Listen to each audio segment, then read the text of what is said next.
Roshanne Musa, tomorrow you're fighting. Yes, I am. How are you feeling? I'm so excited.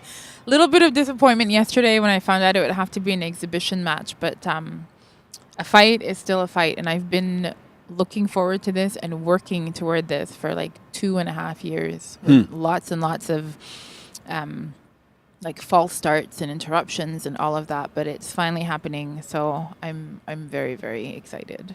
Now, what does it mean for you to get back into competition?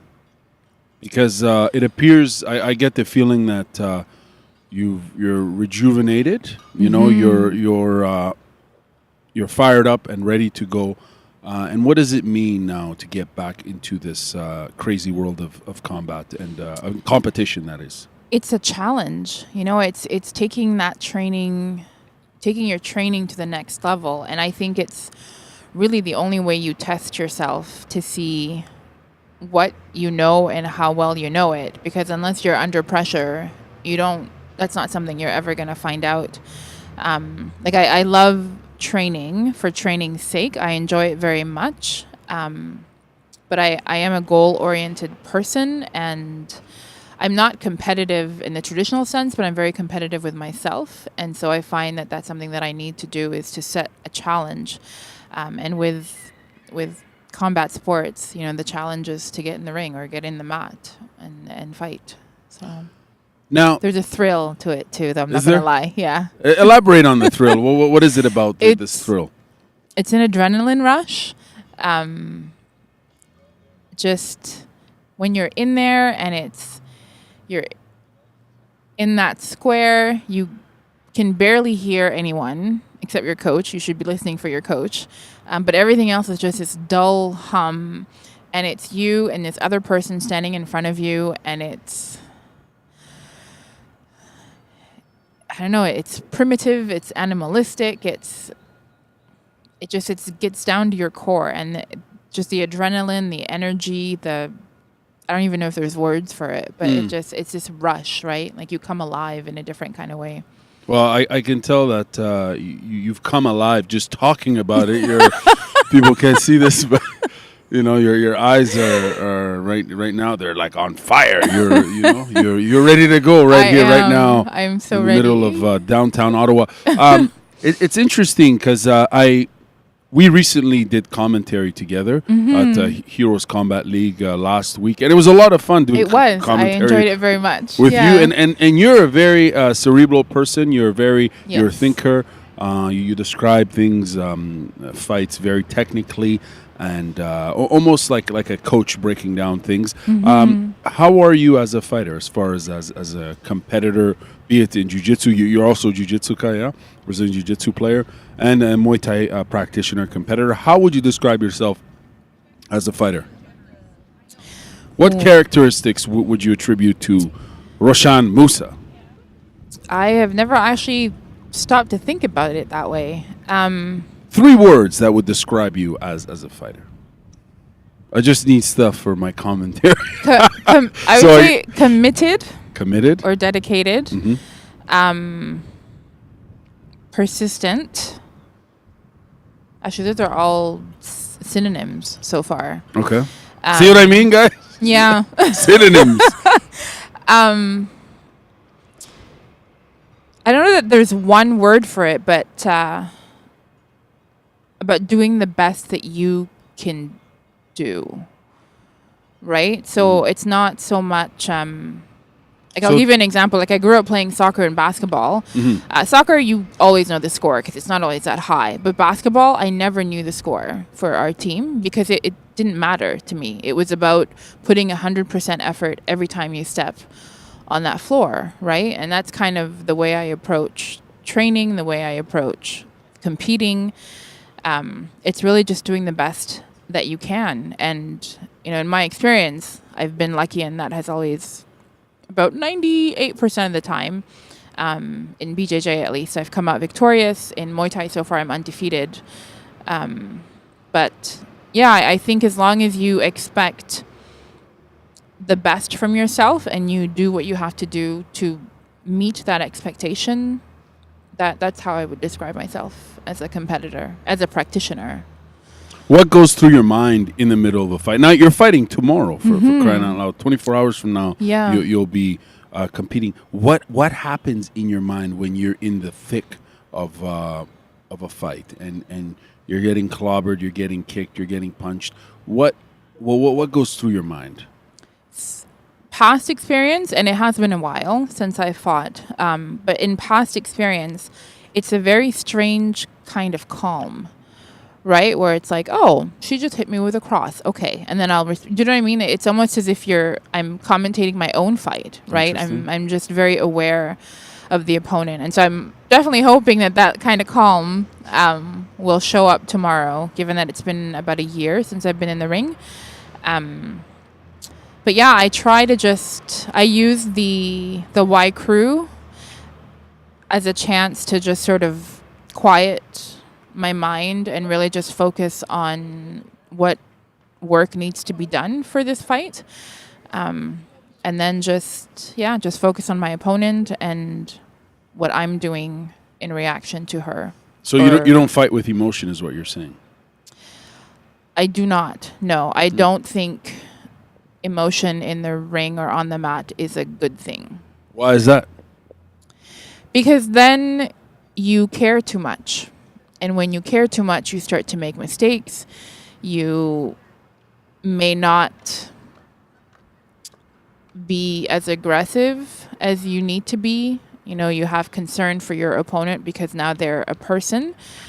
And so I really do think that for that time period that you're fighting, you have to distance yourself from, I don't want to say your humanity, but at least for me, I'm generally a very empathetic, very concerned, very mothering kind of person. I can't be that in a fight. Right. And so I have to almost shut off that part of me and just focus on this combat experience and do what I need to do. What, as far as the ritual before the fight, before you even walk out there, what describe the state of mind that you're in? It's really about calming myself. I usually just listen to music. I try to zone out, not get too caught up in everything that's going on around me. Really just kind of focusing on... I visualize how I would like the fight to go. I often very clearly visualize my first attack. So even what first combo do I want to throw? And then beyond that, it's not that level of detail of visualization, but I visualize, for example, like constant pressure or being able to, deflect or move out of the way or using footwork to corner the opponent and what happens when you get her in the corner. Things like that. And then I visualize having my arm raised at the end, right? My hand. And so really just sort of focus on positive outcome and kind of centering yourself so that you can, what's in French, it's cibler. To mend? No, so almost to be, it's like missile-focused intention. Precision. There you go. Yeah. So just hone everything in. Synchronized to a certain extent. To synchronize all aspects. And then just try to stay loose, and controlling the breathing is definitely the most, a big factor of that. Because there's always that sort of anxiety and nervousness in the beginning, but you control your breathing and then, you're good to go. You're a visual learner. I am, yes. Okay. So how you learn through seeing your coaches? Through seeing and doing, okay. So often after classes, like I'll go home and I write, things, the techniques that we've trained, just little notes and things like that. So I do have a training notebook. And what a nerd. No, kidding. That's brilliant. That's what you should be doing. You can't remember everything on your own, right? Sure. And sometimes the things that really work well for you, you want to make sure that you remember those. When it's competition related, because there's also there's the dieting, there's the mental training part of it as well. So you make those notes so that you know what, that didn't work for me last time. I'm going to try something different, or this kind of self-talk was really, really positive and beneficial. So I need to make sure that I do that. Things like that. Yeah. So it's really, I'm really happy to be, as I mentioned before, I'm really happy to be interviewing you. I've been wanting to interview you for quite some time because, I met you years ago. Before I even started training. Yeah. It was in the music scene. Yeah. And I remember when you initially were, I think you were interested in doing combat sports. And you've been involved now for, how long would you say you've been involved? 14 years, give or take. Wow. There's been 2 breaks. But yeah, about 14 years. In those, overall, what would you say was one of the biggest learning experience? I know it's a big question here. Out of those 14 years, because that's like halfway through 30 years, you know? And what's the biggest lesson learned for Roshanne as a martial artist and as a person from your time spent grappling to head kicking people and you know what I'm saying? And all choking them out, Yeah, breaking their limbs.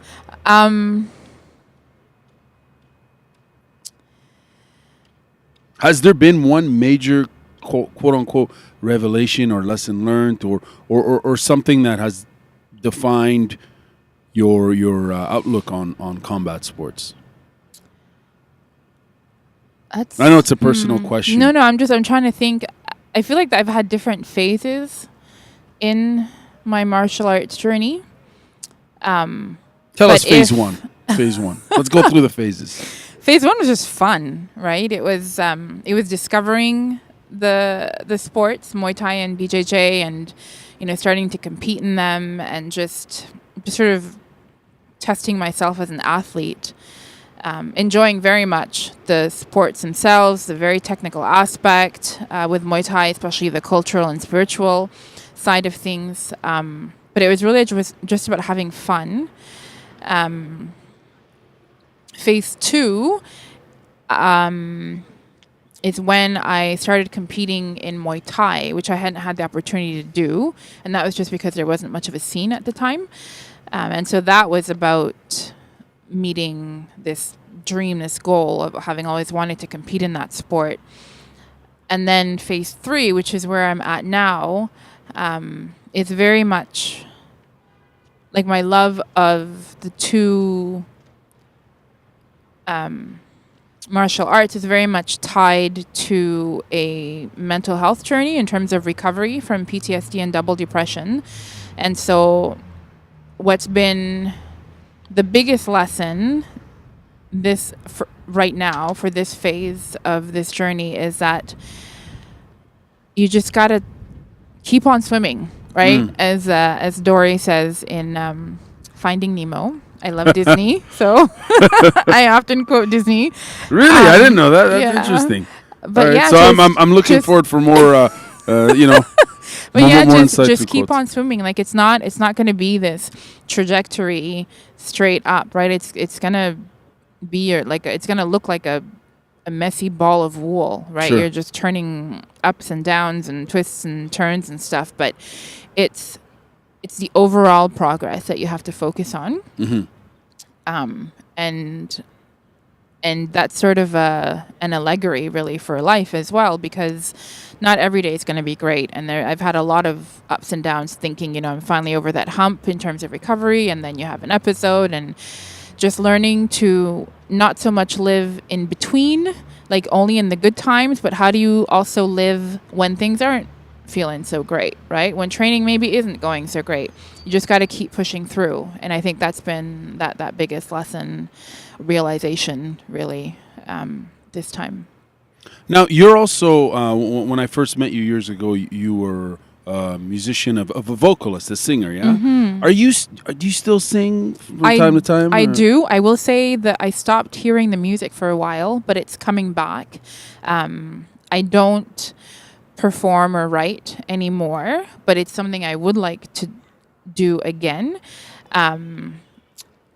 Just my love for training and my desire to compete. It's really the desire to compete means that has to be my priority, just in terms of the time commitment required. Mm-hmm. And so I've made my peace with putting other hobbies aside until I'm ready to stop competing and just train for fun, at which point I'll reincorporate music and art and all those other fun things that I like to do. When you're thinking about technique, Roshanne, be it in grappling or in Thai boxing, do you ever think creatively in terms of music? Do lyrics come to your mind? Do you ever start singing? Is there a correlation between your passion for combat sports and performing arts such as singing? I hum when I shadow box. Really? Yeah, I hum. And is that for rhythm to keep you in? No, I don't know why I do it, but I definitely hum. Can we hear some humming? What do you hum? It whatever's in my head. It's like it doesn't really matter. And I listen to music a lot when I train, not necessarily in a class setting, but if I'm doing something on my own. We have so there's a new instructor with New Era who plays like old school hip hop and R&B, and I sometimes have a very hard time concentrating in class because I'm listening to the music and I'm like, no, you have to focus on the techniques he's teaching. What tunes? What tunes? Like from the golden era? Yeah, like old school Nas, like Blackstreet, Mobb Deep, like and like just it's pretty awesome. This guy is in his early to mid 30s. Maybe he's probably I think he's late 20s. Late what the? Yeah, I don't know. What's wrong with him? I mean, he's got it all figured out. Yeah. It's good. That's awesome. But so I've mentioned no it to him Migos. A few times. He's not playing Migos or no. Okay. I've mentioned it to him a couple of times. Like, we need to talk about your music choices because it's making it very difficult for me to train. Even R&B. Yeah. Really? Yeah. Wow. Yeah. Because people talk about the correlation between music and combat sports in terms of dance, and boxing, but it footwork, is a dance, rhythm. Right? It really is a dance. Yeah. And actually, one of the things that Khrushchev talks about a lot is the rhythm, right? So and he's a musician himself. He's a pianist and a guitarist as well too, I think. But it's rhythm, right? And sort of that syncopation. And when you're throwing a combo, you don't always want to be 1, 2, 3, 4, right? 4 time. Like switch it up and hear the music in the technique, in the movement, in that dance between you and your opponent, or even if you're just training on your own. So absolutely, I think that if you wanted to, you could find that correlation there for sure. When as far as that correlation of dance and combat sports, what do you think for most martial artists, what keeps them grounded as far as after training, when you've given 110%, in your case, you're fighting tomorrow, right? And you're doing this interview here, and I really appreciate that. Yeah, and you seem really, really calm. But how do you keep yourself, going back to one of the previous questions asked, how do you keep yourself grounded and calm as far as diverting the nervous state that you might be in? Is there... Does music? You mentioned you play music, but I do. Music is a very big part of my life, and actually, one of the things that I'm doing for recovery is music therapy. Wow. Yeah, because it's been a part of my life forever, and it was like one of the last things we tried when talk therapy just wasn't working. Meds I was not a fan of, but yeah, so I use music to help me control moods. I use music because I just enjoy it. I always have dance parties at home. Dance parties of one, but they're just as fun. Cool. Those fun. Hey, sometimes those are the best ones. I break it down. Let me tell you. Yeah. But I would say two things really. It's preparedness and experience. So if you've done the work and right? Like you can tell everyone, I've been training hard and blah, blah, blah. But deep down, if you haven't, So if you're prepared, you have beyond like the normal nervousness that comes with just competing in general. You shouldn't have more than that, right? And then the other part is experience, right? The more experience you have, you know what to expect within reason. You have your routine, you understand your own body, you know what you need to do. So when you have, I think those two are probably the pillars for being able to be grounded and calm before a competitive experience. Now, you mentioned before, I think last week, that you don't necessarily, before a fight, you don't care to do any research on whom you're fighting. No. Beyond the name, to you, it's almost irrelevant. Even the name potentially is irrelevant. Yeah. What's the reasoning and logic for that? Because a fight is a fight, right? I mean, beyond if the person is a southpaw or not, right? I feel like if there is information that is critical to a successful training camp, your coach will share that with you. But to me, an opponent is an opponent. I link it back to my BJJ competitive experience, and it didn't matter if it was like a local Naga tournament or the Pan Ams. You train the same for all of them, right? Because otherwise, then I think I was telling you, like, I'm not going to triage the opponents and say, okay, well, this person is supposed to be, a wimp, so I'm going to not train as hard. It's not about them in the end, right? It's about me and what I want to get out of this experience, what I expect of myself. And so when you're approaching it, I think that way, it doesn't matter who you're fighting. That's interesting. That's potentially bold. That's to be thinking like that. It's a big vote of confidence in one's ability as a fighter, and it's also on top of that, there's aspects of where you're saying the onus of responsibility for quote unquote profiling your competitor lies with the coach. Yes and no. I think if I was a pro fighter, I would probably take more interest in my competitor. But I think even because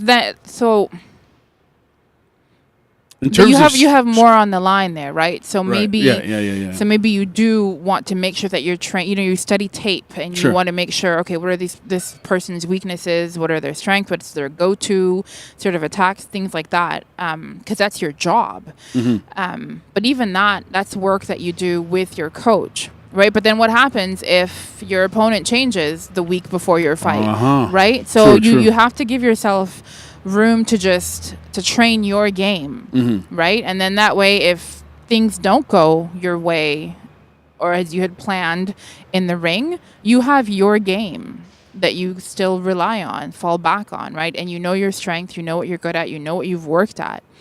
And so ultimately, it's you against an opponent, but it's you in that ring, right? For sure. Regardless of what your opponent does, whether you win or lose depends on what you do. 100%. So that's kind of how I approach it. I think as an amateur, there's no reason for me to get all like worked up. Oh my God, who am I fighting? And that's just added stress that you don't need. That's interesting. And so I think just if it's something that I need to know, is my opponent a southpaw? That's pretty much really the only thing that I would want to know. But if you train with both orthodox and southpaw in the gym, then you have some experience with that. So even then, that's not something that you need to be too worried about.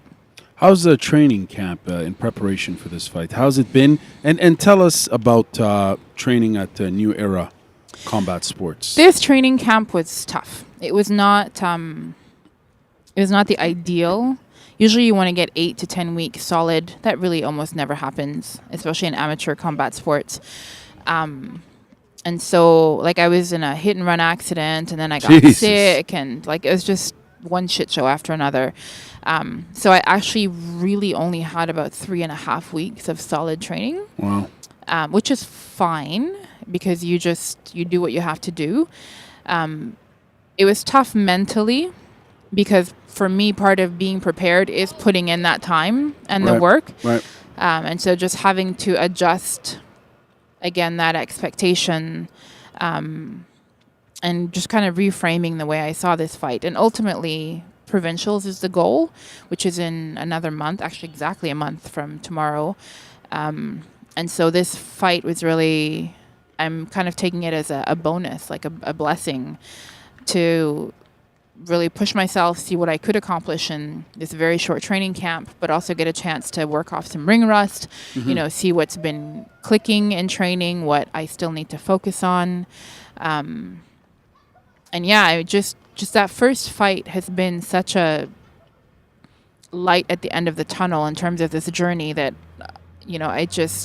there's significance to this fight beyond it just being a fight, right? It's me kind of coming out of that hole that I've been in for a few years as a result of mental illness. In terms of training at New Era, it's been an incredible experience. The instruction is, I can't say enough about the level of instruction, the camaraderie, the support, I would not, if I had not been training at New Era, I would not be as calm and collected as I am right now, because I would not feel that I'd been prepared. Well, it's really, it looks to me like New Era combat sports, and I haven't been there, I don't train there or whatever, but from what I've seen, in such a short amount of time, the amount of the friggin' impact it's had in the region has been, I haven't seen anything like that before in terms of expanding in less than a year, in less than 6 months. Yeah, expanding to 2 locations. Not only that, but having competitors both in all streams of competition, from Brazilian Jiu-Jitsu to Muay Thai and mixed martial arts. Like the volume of fighters and the frequency at which they're competing. Like this is it's really cool for the Ottawa Gatineau region. So big shout outs to New Era Combat Sports. Make sure you check them out if you're interested in training. I'd like to go back, if you don't mind, when you, and we don't have to go there. No, that's if you fine. don't want to go there, I totally respect that. But when you speak about crawling out of that hole and mental health, what tell us about that? What happened? So I was officially diagnosed with PTSD and double depression in early 2017. And the catalyst for that was a very severe depressive episode at the end of 2016. It was like maybe 5 weeks, give or take. I did not leave my apartment. I lost like some 30 pounds because I couldn't eat. Like I was just... It's hard to explain for people who have not experienced depression, but just imagine being bound so tightly that you cannot move, and being at the bottom of like a dark well, like so deep that you can't actually see the light at the top. And that's what it feels like when you're in a severe depressive episode. Like you have willpower is a myth. You are incapable of anything beyond survival, and some people unfortunately actually lose that battle as well, right? And I've been close. I've checked myself in to the hospital once when I was very worried that I would not be able to talk myself out of a potentially disastrous situation. But so I've actually been a highly functioning depressive for most of my life, like some 25 years. And I think being highly functioning actually is what delayed me getting treatment. And as a result, I am probably now, I should not probably, will have to live with depression for the rest of my life. And so it's become a question of learning to manage and mitigate so that those severe episodes are very few and far between, and essentially living through the lesser severe episodes so that I'm not constantly rebooting my life every time, if that makes sense. And one of the things that I've always enjoyed and that has always kept me tied to something has been martial arts training. And so I went through some health issues, and then my dad also was diagnosed with cancer and then passed away. And so there was like this 4-year period where even if I'd wanted to, I kept trying to come back to training and then kept having to leave again. But it's always something that I knew I needed to come back to, I needed to get back to. And so after my diagnosis, I went on meds for a while, and that was at the recommendation of my doctor, who knows how much I hate medication. So when he said, no, you need to do this, I was like, okay. So I did that, and I knew that as soon as I could, the first thing I wanted to do was train. And so that's what I did. I went and I trained. And at first it was, maybe a day here, maybe 2 days this week, maybe not at all this week. But I just kept going back. And it's made a huge difference. A huge difference. Even when training sucks and it's not going as great as you want it to go, it's still this sense of control, of empowerment, and you need that because you really often feel like there is nothing else that you can control. And there's just something about any sport really that teaches you. I mean, there's always the discipline and the work ethic part of it, but in terms of the mental aspect, where you have to learn to be okay with disappointment and learn to be okay with maybe things not moving or improving as fast as you would like them to, or going the way you would want them to. It's almost it's like a parallel life experience in a way. And then I enjoy it very much as well. And so it's been a very critical part of my recovery, and I fully expect that I will always be a martial artist. I will not always be a competitor, but I will always be a martial artist. We hear a lot about mental health in so many different environments, from the workplace, as far as at homes, and it's a very important issue that's in the public discourse, and more and more people are becoming aware of their own mental health. What, as far as combat sports and the combat sports community, from your experience, have other people mentioned? Have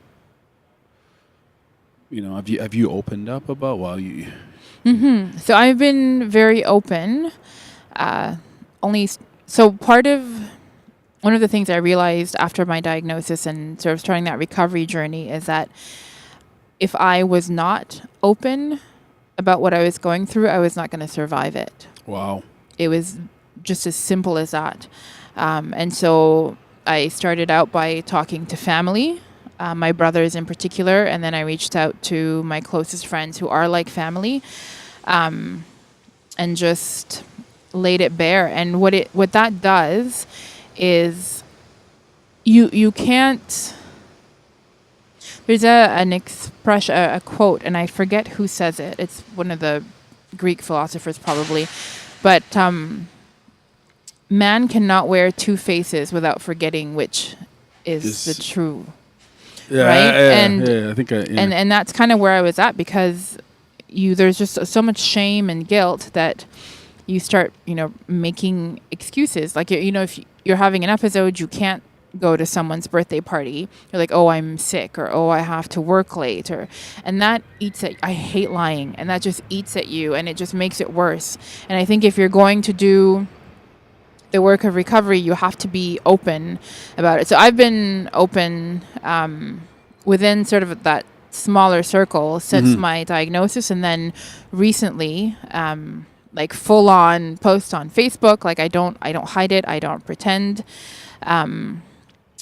And I have, surprisingly, like to me, because it's very easy to assume that someone who's like super chipper and bright all the time maybe isn't going through any kind of mental illness, but I've actually been very surprised at how many people have reciprocated in that openness and expressed that they were also going through something or had gone through something, and that the martial arts is one of the things that's helping them to also cope or recover or get back to where it was that they want to be, or craft that new life that they want to craft. So it's definitely, I'm not alone. For sure, I'm not alone. I think it's still not enough of a safe space for everyone to come forward. I think it depends what gym you're at actually plays a part in it, and it's a personal decision as well, right? If you don't have to be fully open, you don't need to be, right? You choose with whom you want to share that truth, but you have to share that truth. Now, as far as your you've been off for 2 years, you said, yeah. As far as since the last time you've trained diligently, and you mentioned that previously. Yeah, so I've been training inconsistently. Right. Yeah, since 2017. Actually, since 2016, even before my episode. But in terms of training for competition, yeah, this is the first real go at it. How have you changed as a competitor and an athlete who trains? What have you done to? Have you changed your game, and if so, how have you changed your approach to training? Beyond being under a particular coach, this, that, and the other, what has experience taught you in? I've learned to be forgiving of myself. I'm older. I'm much older, and so even just the way my body reacts to training, having gone through some of those health issues I've gone through that I would prefer not to go into detail, but there is long-term effects in terms of your body's capacity to heal, even to sort of regain that level of endurance or strength. And I've had to learn to be okay with things taking longer in terms of achieving, milestones in terms of, endurance or strength or any of those sort of ways that you gauge your progress. The hardest part, though, has been the mental part of it, which is, one, being okay with not being, a physically elite specimen any longer. Still lucky, though, that at 38 I can do what I'm doing.